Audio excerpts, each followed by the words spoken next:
안녕하세요. 돈 버는 지혜를 안내하는 마중물 머니 아카데미 머니코치 김병헌 원장입니다.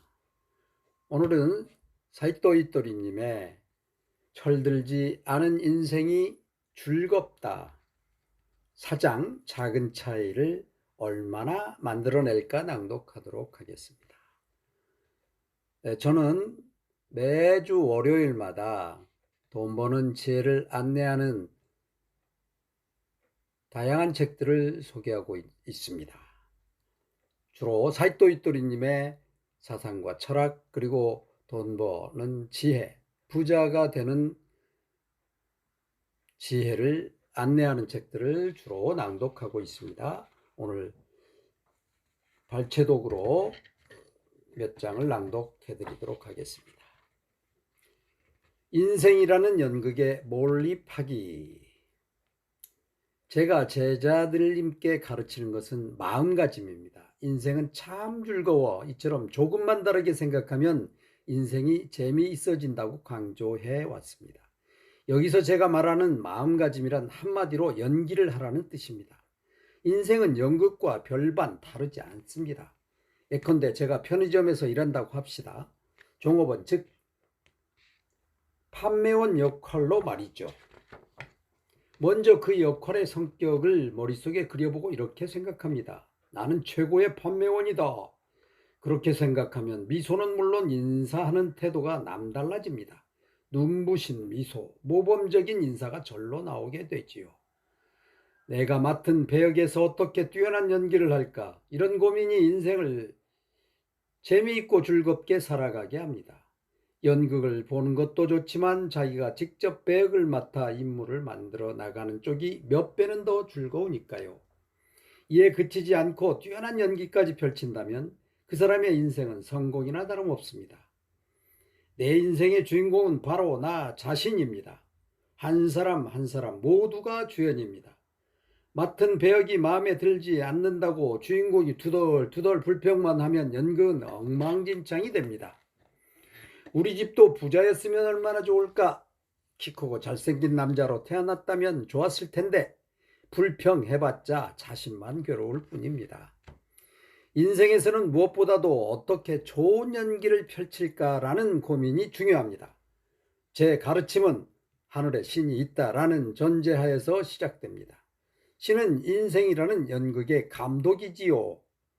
감독이 홀딱 반할 막는 좋은 연기를 보여주면 다음에는 좀 더 좋은 배역을 맡게 됩니다.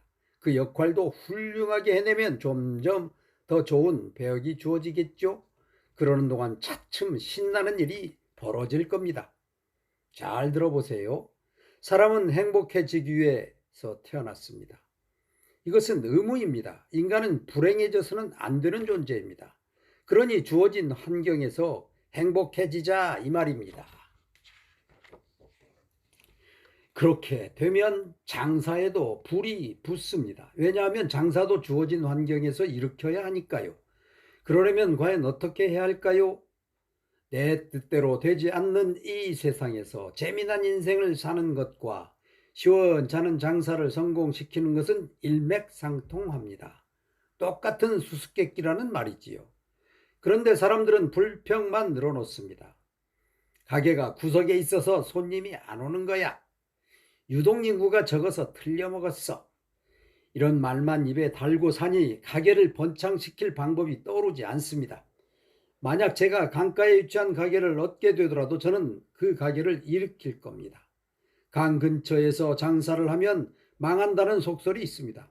강물이 흐르거나 제방이 있으면 강 건너에서 손님이 많이 오지 않을 테니 불리하다는 말이지요. 하지만 카타오카 차에조 선생이라면 가게의 위치는 문제가 아닙니다. 하하.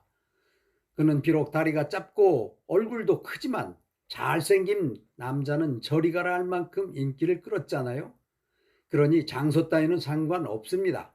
가게 주인의 매력으로 아니면 다른 어떤 매력으로라도 작은 차이를 거듭 만들어 나가면 장사도 번창하게 됩니다. 선술집을 열었다면 선술집 업계에 카다오케 치해조가 되세요. 일종의 게임처럼 말이지요. 인생은 연극입니다. 우리 회사는 이런 자세로 즐겁게 신나게 일해갑니다. 직장인도 전업주부도 이 마음가짐으로 자기 일에 임한다면 성공합니다. 연극을 하세요. 연극을. 자신의 배역을 보란듯이 연기해 보세요. 성공의 힌트는 우선 앉은 자리에서 찾아라. 인생에서의 모든 일에 작은 노력은 매우 중요합니다. 작은 노력은 결코 헛되지 않습니다. 사업에서도 작은 노력 하나하나가 제각각 결실을 맺음으로써 전체를 변화시킵니다.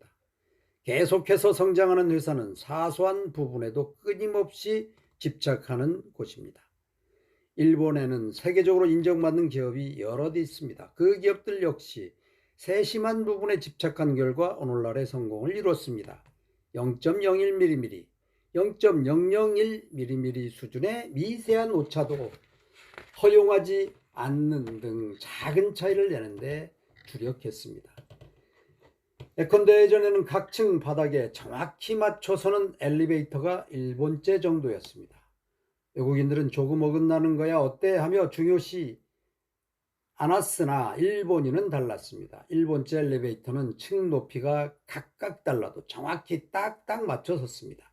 그래서 엘리베이터는 서양인이 고안했지만 정작 일본제가 시장을 주도했습니다.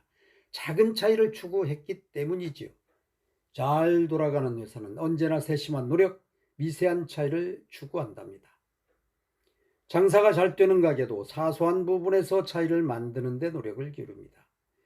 전에는 장사가 잘 되던 가게였는데 지금은 손님의 발길이 점점 줄고 있다면 그것은 틀림없이 작은 차이를 추구하는 일을 그만두었기 때문입니다. 한 가지 덧붙이면 요즘은 가게를 확장하려다 망하는 경우가 많습니다. 요즘은 이제 더 크게 만들지 말아야지라고 생각하는 가게가 오히려 잘 됩니다. 이미 확보한 손님들이 있을 테고 그 손님들에게 틀림없이 만족할 서비스를 제공하면 되니까요. 그런데 지금 찾아오는 손님은 잊은 채 새로운 고객층에만 눈을 돌린다고 해봅시다. 지금 오는 손님도 만족시키지 못하면서 새로운 손님을 불러들인들 뾰족한 수가 있을까요? 오히려 현재 손님들을 만족시켜서 그들이 지인에게 소개하거나 알리면서 입소문을 타고 새로운 손님이 찾아오게 하는 것이 빠르겠지요. 지금까지는 텔레비전이나 전단지를 이용한 광고가 효과적이었지만 이제는 그렇지 않습니다. 외부를 향해 광고하던 시대는 지났습니다. 지금 라면 가게 손님이 10명뿐이라면 우선 그 사람들이 만족하고 기뻐할 만한 서비스를 구매하면 됩니다. 그렇게 해서 일주일에 한 번 올 손님이 2번 온다면 매상은 2배로 늘겠지요. 게다가 그 손님이 주위 사람들에게 난 일주일에 2번이나 그 집에 라면 먹으러 간다라고 말하면서 새로운 손님도 따라오는 결과를 낳습니다. 다시 말해 장사는 바깥으로 확장하려고 해서는 안 됩니다. 그보다는 내실을 기해야 합니다. 지금 내 가게를 찾아준 손님이 정말 마음에 드는 곳이야 라고 생각할 만한 영업을 해야 합니다. 사람은 맛있는 음식을 먹으면 즐거워집니다. 음식을 대접하는 동안 밝은 대화가 오고 간다면 더욱 즐거워지겠지요. 이와 같은 방법으로 지금 우리 가게에 와 계신 손님이 기뻐할 만한 서비스를 끊임없이 개발해서 제공한다면 손님은 반드시 늘어납니다. 그러니까 이 순간 내 앞에 있는 손님이 기뻐하도록 만드세요. 엉뚱한 데를 쳐다보면 허사입니다. 그런 다음 작은 차이를 차곡차곡 쌓아 나간다면 반드시 놀라운 일이 일어납니다. 그런데 그렇게 해서 돈이 모이면 이제는 해외로 나가는 거야 라며 거창한 계획을 세우기 일쑤입니다. 그러다 보면 세심한 부분에 주의를 기울이지 않게 되지요. 사소한 부분에는 신경을 쓰지 않은 채 큰 계획만을 그리다 보면 10중 8구는 그대로 망해버립니다. 거창한 목표가 아니라 세심한 부분에 주의를 기울여 작은 차이를 만드는 것, 그것이 성공의 비결입니다. 자신이 처한 그 자리를 찬찬히 살펴서 작은 차이를 추구해 나가세요.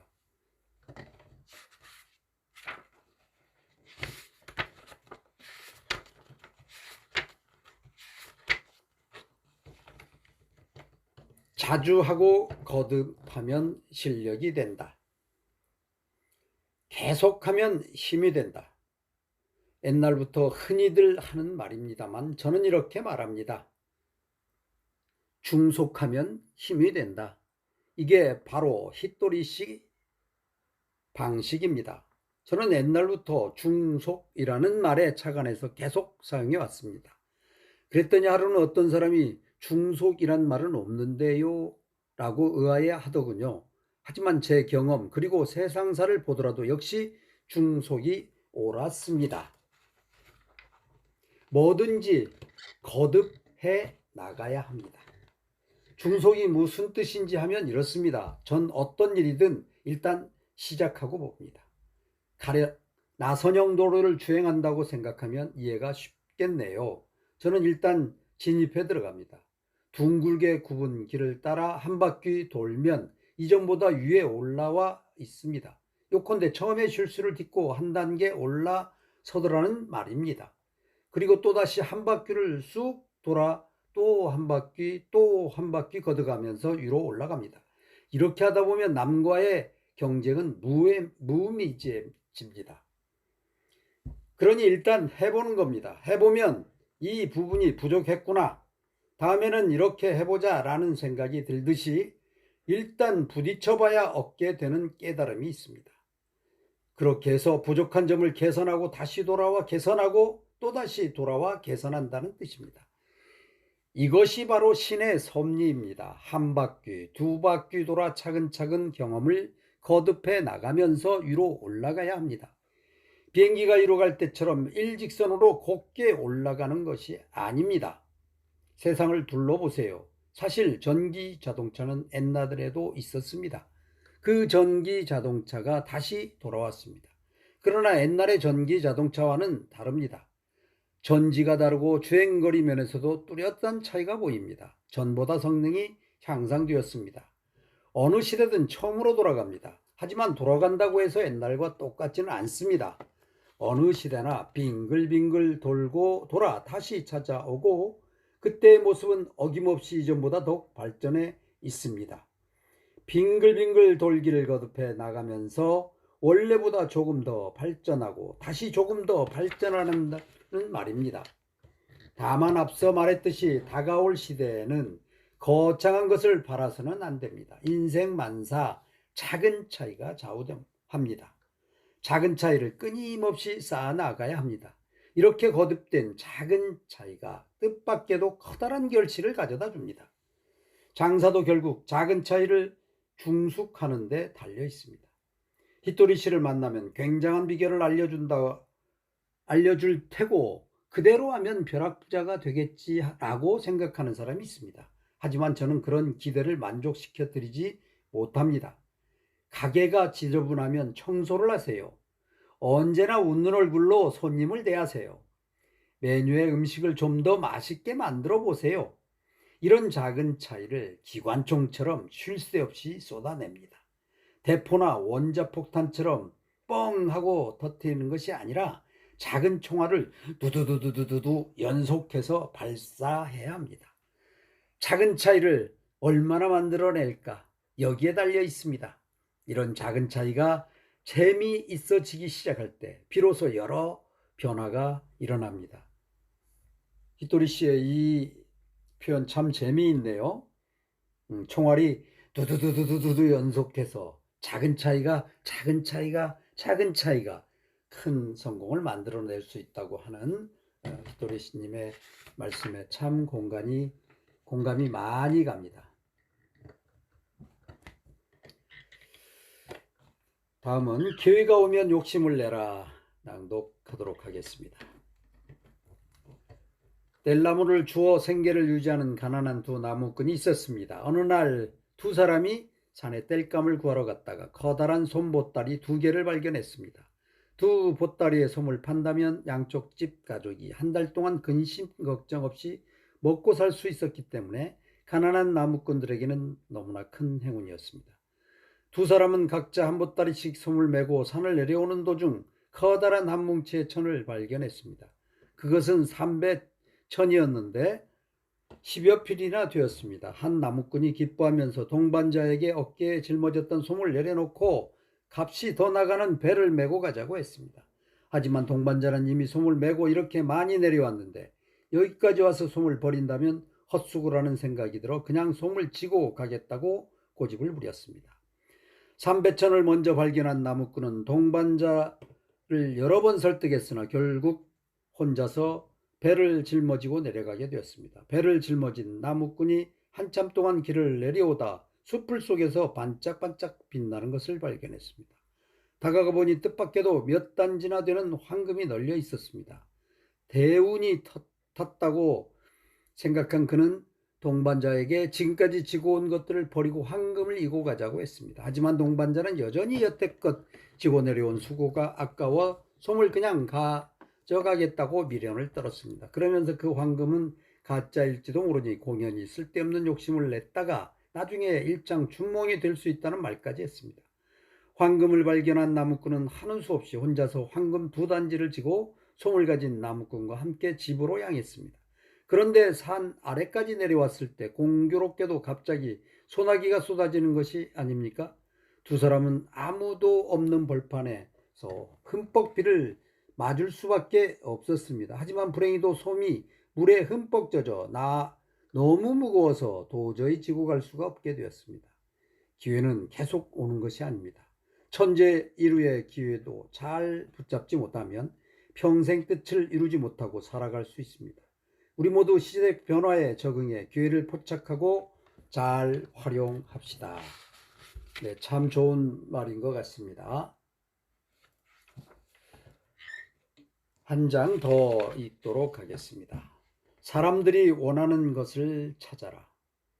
1974년 짐과 요한이라는 형제는 사람들이 당시에 영화관 시절에 불만이 많다는 것에 착안해 10만 달러를 투자해서 플로리다주 쇼핑센터 근처에 레스토랑 영화관을 건설했습니다.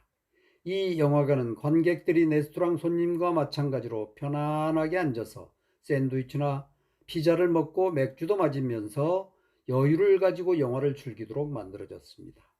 이색적인 레스토랑 영화관은 문을 열자마자 연일 만원을 이루었는데 특히 젊은 청춘 남녀들의 스타일에 알맞았습니다. 영화관에는 정연하게 배열된 전통적인 의자도 없었고 넓은 공간에 테이블과 의자를 놓고 있어 따분한 감을 주지도 않았습니다. 게다가 멋진 연미복을 차려입은 서비스맨들이 애절 바른 태도로 손님에게 최상의 서비스를 제공했습니다. 당시 미국 영화관의 입장권이 $5였는데 이 영화관의 입장권은 $2밖에 안 되었습니다. 그래도 입장권 때문에 미치지는 않았습니다. 그들의 수입은 입장권보다 이익이 엄청나게 많이 남는 음식과 음료에 있었기 때문이었습니다. 더욱 재미있는 것은 많은 손님들이 이 영화관에서 어떤 영화를 상영하는가에 대해 신경을 쓰지 않는다는 점입니다. 그들이 좋아하는 것은 영화관의 가정 같은 분위기였고 또 다른 사람들은 이 영화관의 맛있는 음식과 음료를 보고 왔습니다. 영화관 사업은 사양길이라고 기존의 업자들이 한탄만 하고 있었을 때 영화를 보는 동시에 음식을 먹을 수 있다는 레스토랑 영화관이라는 발상의 전환으로 이 형제는 미국 전역에 21개의 체인점을 세우게 됐습니다. 세상이 불황이라고 다 장사가 안 되는 것은 아닙니다. 하던 일이 안 된다고 포기하는 사람이 있는가 하면 그 일에 새로 뛰어드는 사람도 있으며 남들은 불황인데도 호황을 누리는 사람이 있습니다. 지금 하고 있는 일이 잘 안 된다면 발상의 전환을 해보는 것은 어떨까요? 네, 올해 내년 계속 경기 침체, 금리가 많이 올라 많이들 힘들고 하는데 이 살도 히토리님이 이야기하는 발상의 전환, 새로운 기회, 욕심을 내서 한번 추진해보는 일주일, 오늘 월요일이 됐으면 참 좋겠습니다.